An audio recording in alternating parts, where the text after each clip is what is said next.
Supposedly, Mitch Marner is thinking about becoming a Boston Bruin, but I'm having a hard time believing it. Pastrnak should have got Hart votes, but he won't. I think we can all agree that Morgan Geekie is the 7th Player Award winner this year. So buckle up, Bruins fans. I'm here to give you the latest info on your beloved Boston Bruins. If you've been liking my Bruins content, please leave me a like and subscribe. If you've already done so, thank you, and let's get into it. I had to cover this because, well, it was popping up in my comments section, which had me intrigued. I personally think it's far too early for these kinds of rumors to have any truth, but here we go. According to Zoros Sekhan of the NHL Trade Rumors, the Boston Bruins are interested in signing Mitch Marner this offseason. I'm going to first tell you what he said in this article and then share my thoughts. The article says, the Bruins aren't just interested, they're all in.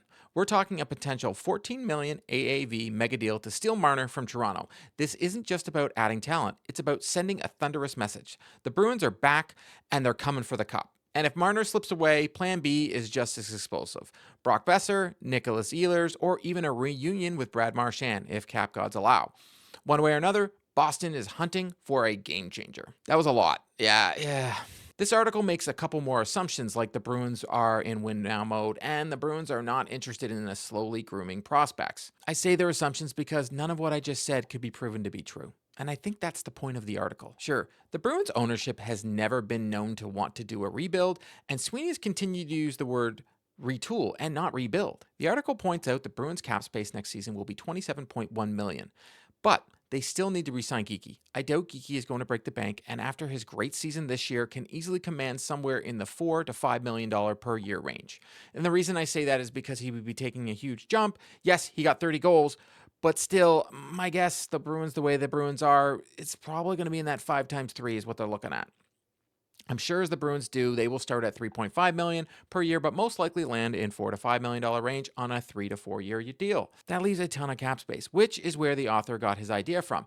Said the Bruins are interested in Mitch Marner, when he probably should have said it makes sense for the Bruins to be in on Marner because of the cap space. Very rarely do we hear about teams targeting potential free agents before the season is over, and if true, there would be major tampering issues with this one.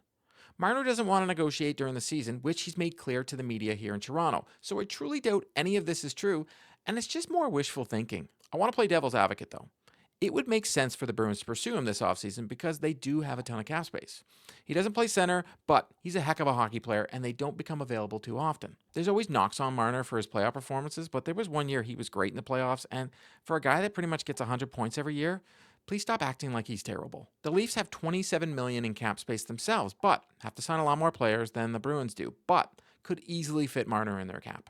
So I don't know how you're stealing him away if you offer him $14 million. Yes, there's a lot of things going on in Toronto, but I think they can fit him. The Bruins wouldn't be doing their job if they didn't kick the can on Marner, and the Leafs have tried to trade him twice, which could have caused some of the bad blood between Marner and the Leafs. I have had a hard time seeing it happen, but the article got me talking about it, so the writer got his clicks. I don't want to give too much to it, so let me know what you think. Is there any truth to this article at all? Does going after Marner even make sense? My next topic is something of a positive thing. David Pastrnak has been playing unreal this season, and we truly haven't given him enough credit. I would go as far to say that if the Bruins made the playoffs, he should get some Hart votes. Pastrnak is carrying his team on his back and giving Morgan Geekie a career year. At the time of me doing this video, Pastrnak is on a 7-game point streak, and during that period, he has 7 goals, 9 assists, and 2 power play goals, and a 31.6 shooting percentage. In 79 games this season, Pastrnak has 41 goals and 59 assists for 100 points. All of them while on a team that is at the bottom of the NHL standings, has been riddled with injuries, and isn't exactly playing with what most teams call a top 6 players along with Pastrnak. No offense to Pavel Zacha, Morgan Geekie, and now Elias Lindholm, but I can't help but think it has more to do with Pastrnak than themselves. In fact, crazy stat from last night's game. David Pastrnak is the first player this season to get 60 points 5-on-5. This tweet says it all because Pastrnak did it on a Bruins team that is at the near the bottom of the league in almost all offensive categories. Pastrnak also factored in on 13 consecutive team goals when he ended it last night. He was 100% of the team's offense for the last couple games. This is the most since Jaromir Jagr in 1999. This season, Pasternak's 3rd consecutive 100-point season, and only the 3rd in Bruins history to do it. Phil Esposito did it 5 times, and Bobby Orr did it 6 times. That's some pretty good company for David Pastrnak. Crazy? Statistically, this is a down year for Pastrnak, but I think it has a lot to do with the opportunities and the supporting cast. In most years, he's getting more power play opportunities, but this season, the Bruins have spent far too much time on the penalty kill, and Pastrnak doesn't see the ice when they're on the penalty kill. At the beginning of the season, the Bruins spent the majority of their periods in the box, thanks to Nikita Zadorov. It's hard for Pastrnak to get any flow when he isn't seeing a lot of ice time consecutively. The start of the season was disastrous for many players on the Bruins, but Pastrnak may be able to get 6 goals and 4 assists in 10 points in the month of October. Still, I remember some fans doubting his effort and his play. In November and December, Pastrnak cooled off a bit, but only scored 7 goals. But November and December is when the Bruins themselves started playing their worst hockey of the year. When a team is struggling the way the Bruins were, it's hard for players to keep their heads in the game.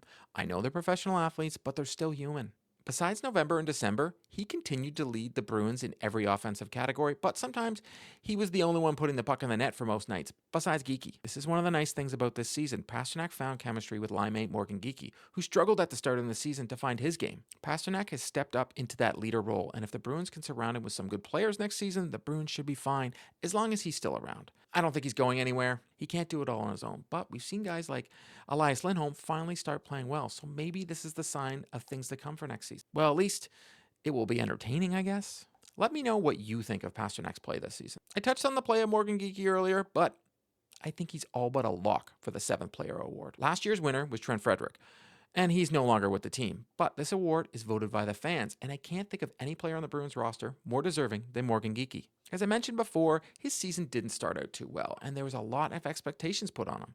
He started the year on the wing with Marchand and Coyle. In the month of October, he only registered 1 assist. His November wasn't anything to write home about, with only getting 2 goals and 2 assists. It was December when he started to play with DavidPastrnak when his season turned around. In the month of December, he got 6 goals and 5 assists for 11 points, and he never looked back. He was getting major minutes playing alongside one of the best players in the NHL and was gaining confidence in his game during the process. Marchand at the start of the season paid him a lot of compliments and said he was looking forward to playing with him, but they just never found chemistry as a line. And Coyle and Marchand, they're not here anymore. Geekie has a lot of tools that are perfect for a player like Pastrnak. Geekie isn't looking to have the puck all the time, but he's willing to go in the dirty areas most of the time and comes out with the puck. He isn't afraid to get hit, and he will drive to the net, and he's a solid back checker and forechecker. He's able to get himself open ice and accept some nice passes from DavidPastrnak, who this season has become a bit of a dishmaster to go along with his scoring touch. Geekie's speed complemented Zacha and Pastrnak on the line, and they flourished this season. And interesting enough, they moved Zach off the line and inserted Lindholm, and all of a sudden the line is clicking again. Geekie is having a career year with 30 goals and 23 assists for 53 points. And he's an RFA at the end of the season, which means he will be getting a raise. He's one of the bright spots on the Bruins roster, full of disappointments this season. Getting 30 goals is quite an accomplishment in the NHL and should make for a nice payday for him next season. My hope is the Bruins re-sign him, and he's able to produce at the same pace next season and continue to grow as a player in the NHL. He's only 26 years old, so that says that he has a lot of gas left in the tank, and he can get even better. What do you think of Morgan Geekie's play this year? Were you worried at the start of the season when he was struggling? Last thing I want to do is just congratulate Alex Ovechkin on 895. It's an unbelievable accomplishment, and if you look at it, I know a lot of people talked about Austin Matthews' goals per game. He would still need to get 40 goals for 20 seasons to even pass Ovechkin. And if Ovechkin plays one more year, he might get another 40 goals. So I just want to congratulate him on something that a lot of us didn't think would ever be broken. And it was an amazing feat. That's a wrap on today's video. To stay up to date on all the news surrounding the Boston Bruins, please subscribe and drop me a like. If news breaks surrounding the Boston Bruins, be sure to check out the channel. If you've already subscribed to the channel, thank you. And I'll see you next time.